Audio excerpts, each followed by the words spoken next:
Joins us right now. He's host of the Morning Rush. Don't put her on the tee, Richard. In Northwest Arkansas. Ty, always good to catch up. How are you, my friend?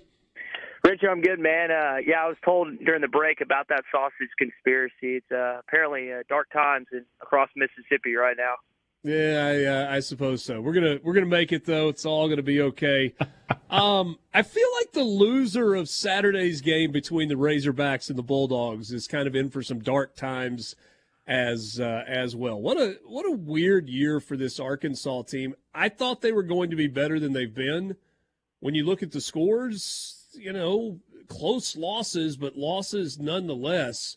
How much unrest is there right now in and around this program and among Arkansas fans? Richard, there's a lot of angry fans, and when you saw that 4-game stretch, that was Baton Rouge, Dallas against A&M, going Oxford against Ole Miss, and Alabama, you were hoping for 2-2, okay with 1-3, but you didn't want 0-4. But you got 0-4. You combine that with the loss to BYU the week before, and it's just, anytime you lose 5 straight games, it's tough on a team and it's tough on a fan base. And like in Mississippi, there are definitely some agitated Arkansas fans with their football program right now. Not so much the ones at Ole Miss, but the ones in Starkville. And they have quarterback injury issues. Don't know if Rogers is going to play on Saturday. So at least has Arkansas has a healthy quarterback, but they're banged up in a few other areas. Yeah, so what do you make of the close losses? Right?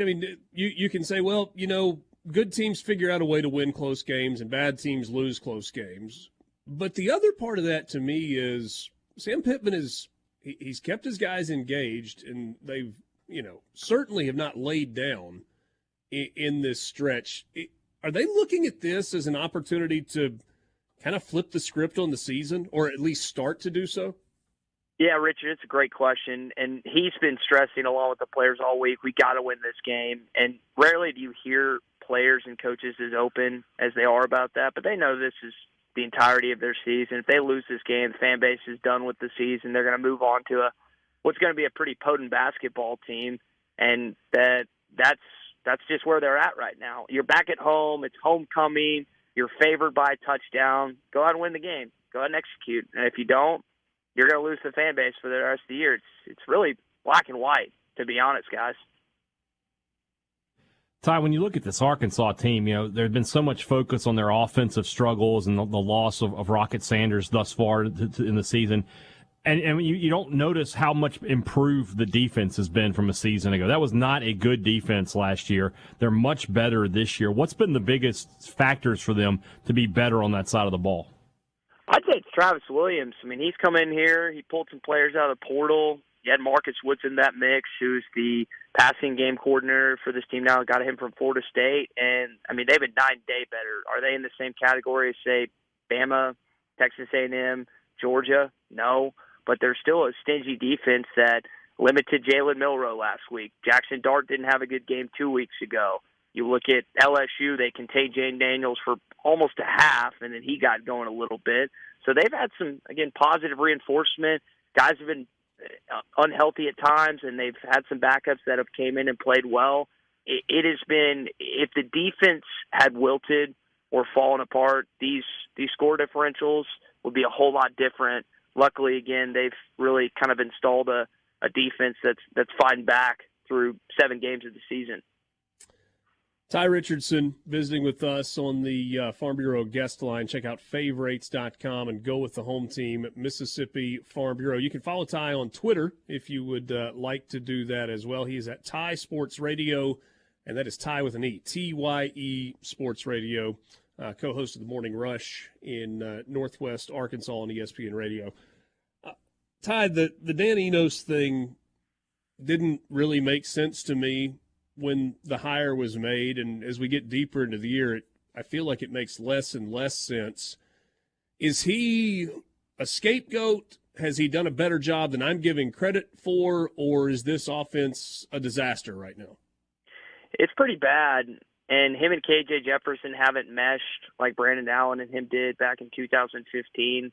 We still have 5 games left, so maybe they figure it out. But I think a lot of people are under the impression that it's not going to happen. And you combine that with legitimately the worst offensive line in the SEC, and I never thought I'd utter those words with Sam Pittman as the head coach. Just has been a disaster for this offense this year. So Enos has gotten a lot of flack, and deservedly so. And also KJ Jefferson, I think, has held the ball too long at times, has missed throws. He's been under duress so much, you can tell he's not comfortable in the pocket. I watched it live in Oxford, Mississippi, and Tuscaloosa this past week. He looks shaky at times. And, I mean, when you get hit enough like he has, it's really hard to trust your offensive line to be in those situations where you have to make a throw when you're getting hit. So just, to your point, the Enos hire from the jump wasn't necessarily one that a lot of people were, like, pumped about. And now we're seeing the quote-unquote repercussions of that at this point in the season. KJ Jefferson, a veteran, and even if he hasn't looked great in the pocket or maybe he's held on to it too long, you still get those flashes in every single game where you're reminded, like, holy, the skill set here is really, really good. If Arkansas turns the corner, does that fall squarely on the shoulders of number one?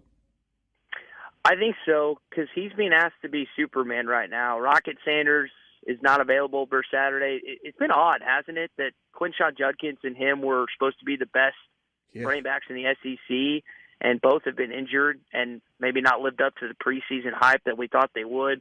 I don't know what the status is for the rest of his season. So you lose your preseason All-SEC potential All-American running back. You don't have a Malik Neighbors or an Evan Stewart or a Nia Smith to throw the ball to on the outside. You got okay guys, but no one that anyone's scared of on the defensive side. So he's being asked to make plays with his legs, make incredible throws and pinpoint accuracy because no one's really getting open. It's been difficult. So if Arkansas is going to take a jump, not only does his schedule lighten up comparatively down the stretch compared to what it was, but yeah, he's going to have to be Superman, Richard. So you talked about the offensive line issues a second ago. So I'm kind of thinking about this Mississippi State defense that has just really, really struggled to stop the passing game. They've allowed opposing quarterbacks to complete passes at a really high percentage and to throw for a bunch of yards. You need to run the football, obviously, but you need to protect the quarterback if you're going to do those things in the passing game. What do you think the game plan looks like Saturday for the Razorbacks? I think it's going to be up-tempo. There was glimpses of it in the Ole Miss and Alabama game when they started clicking offensively. And now that they don't have to worry about 60, 70, 100,000 in the case of Tuscaloosa fans screaming at them, they're going to have some, again, more communication to be able to do. And I think that's going to help a young offensive line on the tackle position to kind of know where they're going, know who they're blocking, their reads and everything. So that's what I'm expecting, Richard, is a lot more of that to this point on Saturday. So, Ty, you said earlier that if Arkansas does not win this game, you think the fans will hang it up. What about this game? I mean, it's been 5 weeks since there's been a home game. Does Razorback Stadium look pretty good and sound pretty good this Saturday? So, the tickets-wise, they've sold a good chunk of them. There's 76,000 seats in Donald W. You can get up to 80,000 with standing room. There's not going to be 70,000 people there.